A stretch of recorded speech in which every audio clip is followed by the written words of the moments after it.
There's a wonderful story from India.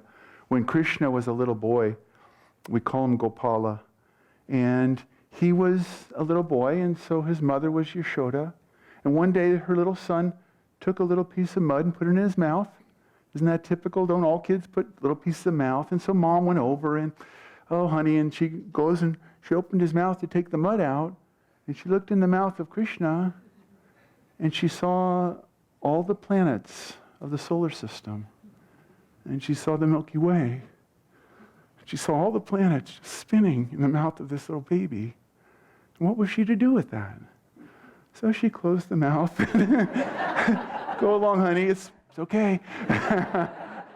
What else do you do? What do you do when you realize that the infinite has become a human being? And as St. John wrote, the world knew him not. The world couldn't recognize this. And the world couldn't recognize in totality what Yogananda was. They got glimpses of it. He was a great man.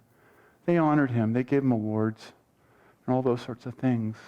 But only the disciples, only those in tune, could feel the consciousness of infinity that radiates from the Guru, that radiates from the Master. And we are truth seekers and disciples here and on the internet.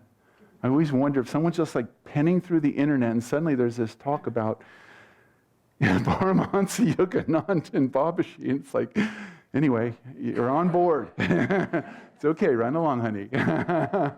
But the reality of it is that consciousness is there and it's beckoning us.